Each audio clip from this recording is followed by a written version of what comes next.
मजलिस जा चुके हैं और स्टेज पर बैठे हुए तमाम मुअज़्ज़िज़ीन शहर, बाहर से आए हुए मेहमान, हमारी बीना दीदी, रेखा व्यास जी, डॉक्टर साजिद और मेरे सामने बैठे हुए मुझसे भी ज़्यादा मुअज़्ज़िज़ सामीन किराम, मेरे उस्ताद मोहतरम यूसुफ खान कुरैशी हज़रत साहब।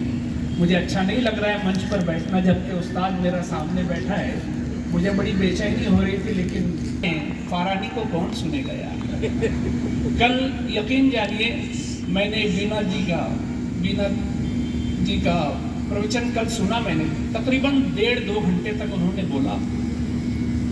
वीणा आपको पता है क्या होता है? वीणा एक साज होता है, एक सितार के जैसा तार वाला जो है एक तो इंस्ट्रूमेंट होता है, बड़ी मधुर आवाज निकलती है। तो ऐसा लग रहा था कि कोई आर्टिस्ट जो है वीणा बजा रहा है और उसकी मधुर आवाज हमारे कानों में रस घोल रही है। 1.5-2 घंटे तक वीणा जी कल प्रवचन दिए और ऐसा लग रहा था कि अगर वो रात भर यूं ही बोलते रहते तो मजमा जो है रात भर उनको सुनने के लिए तैयार था। और वीणा यहाँ पर जो है मुझे पूरे शहरियान की तरफ से शुक्र अदा करना चाहिए, उनका थैंक यू बोलना चाहिए उनको। इतनी दूर से कर्नाटक से वो यहाँ पर आए हैं। किस चीज़ के लिए आए हैं पता है आपको? किस चीज़ के लिए आए हैं? वो मार्केटिंग करने के लिए आए हैं। मार्केटिंग करने के लिए आए हैं। किस चीज़ की मार्केटिंग करने के लिए आए हैं पता है? वो प्यार की मार्केटिंग करने के लिए आए हैं। आज पूरी दुनिया में नफरत का बाजार गर्म है, बिलखुसूस हमारे देश में, हिंदुस्तान में। आप सब गवाह हैं उसके कि किस तरीके से लोग अपने थोड़े से फायदे के लिए, सत्ता में रहने के लिए, पावर में रहने के लिए नफरत का बाजार गर्म किए हुए हैं। ऐसे दौर में वीणा जी यहाँ पर आती हैं और वो प्यार की मार्केटिंग करती हैं। मैं उनका बहुत बहुत आभारी हूँ अपनी तरफ से, तमाम शहरियान की तरफ से और साजिद सिद्दीकी, डॉक्टर साजिद सिद्दीकी की तरफ से मैं उनका इस्तकबाल करता हूँ, स्वागत करता हूँ। और मैं चाहता हूँ, मैं अभी डॉक्टर मल्हार देशपांडे से कह रहा था कि अगर पूरे दुनिया में अगर 50,000 वीणा दीदी हो जाए तो शायद नफरत काफ़ी कम हो सकती है। तो मल्हार देशपांडे डॉक्टर साहब ने कहा कि 50,000 से ज़्यादा ऑलरेडी हैं। तो फिर मुझे लगा कि नहीं, अभी 50 लाख वीणा दीदियों की ज़रूरत है इस दुनिया को, ताकि लोग प्यार बांट सकें। आज देखिए मेरे साथ हमेशा ऐसे ही हो जाता है कि थोड़ा पानी पी लूँ मैं, 2 मिनट बोल सकता हूँ ना मैं, मुझे जब भी रोकना होगा मुझे बोलना, मैं उतर जाऊंगा। कुमार हाल दिल उनसे कह के जब लौटे, उनसे कहने की बात याद आई। देखिए मैं यहाँ साजिद के प्रोग्राम में आया था और ऐसा लगा कि मैं वीणा दीदी का यानी कि तारीफ करने के लिए बुलाया गया है मुझे यहाँ पर। तो मैं डॉक्टर साजिद को मुबारकबाद देना चाहूँगा।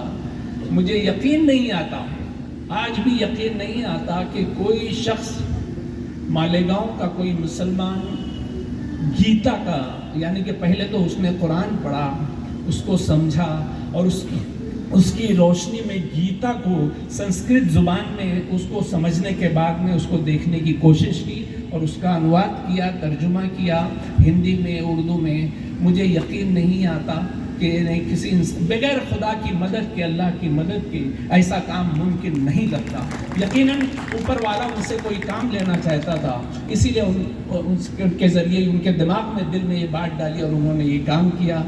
मोमिन खां मोमिन का एक शेर था कि तुम मेरे पास होते हो गोया जब कोई दूसरा नहीं होता। तो मिर्ज़ा गालिब ने कहा था कि ये शेर ले लो और मेरा ये शेर मुझे दे दो और मेरा पूरा दीवान आप ले लो, मेरी शायरी आप ले लो। तो मैंने ज़िंदगी में शायद 60-70 हज़ार ऑपरेशन किए हैं। डॉक्टर साजिद साहब, मेरे सारे ऑपरेशन आप ले लो, ये एक काम मुझे दे दो।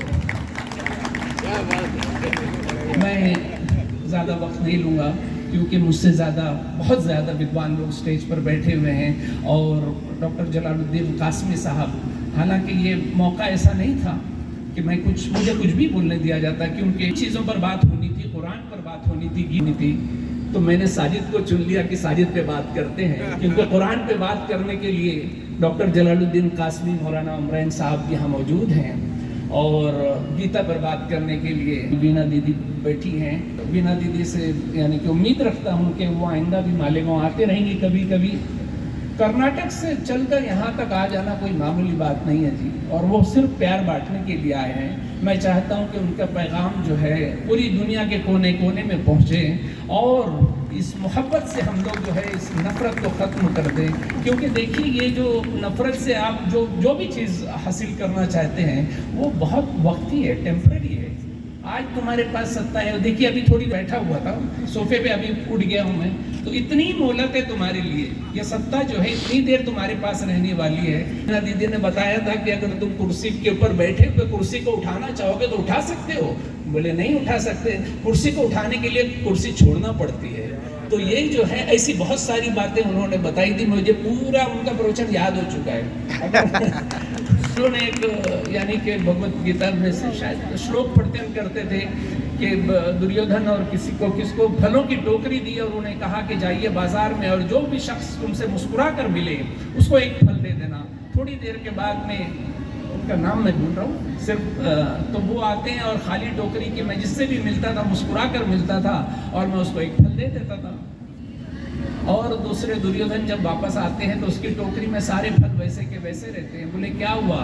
वो बहुत दुश्मन थे, तो उनके वो जिससे भी मिलते थे किसकी हिम्मत नहीं होती थी कि उनकी तरफ मुस्कुरा भी सके, इसलिए वो अपने सारे फल जो है वापस लेकर आ गए। तो अगर आप चाहते हो कि दुनिया में प्यार फैले तो पहले प्यार देना सीखिए। डॉक्टर साजिद ने प्यार देने का हुनर सिखाया है।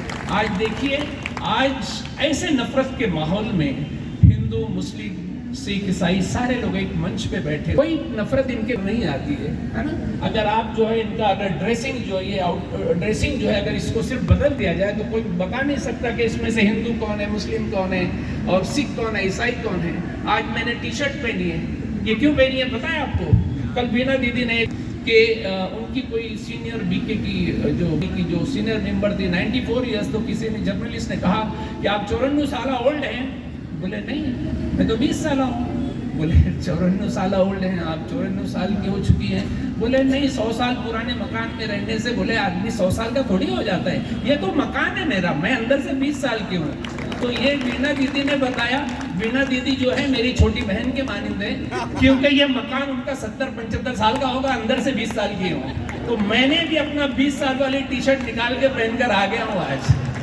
मैं अपनी तरफ से डॉक्टर साजिद को मुबारकबाद देना चाहता हूँ, वीना दीदी को, रेखा व्यास जी को, और जितने भी यहाँ पर मेरी बहनें बैठी हैं, मेरे भाई बैठे हैं, सबसे मैं कहना चाहता हूँ कि आप प्यार बांटना शुरू कर दीजिए। अपने पड़ोसी से प्यार करिए, अपने मोहल्ले वालों से प्यार करिए, जिनसे कारोबार करते हो उनसे मुस्कुरा कर मिलिए, मीठे बोल बोलिए। इंशाअल्लाह इसका फ़ायदा बहुत दूर तक जाएगा। Thank you.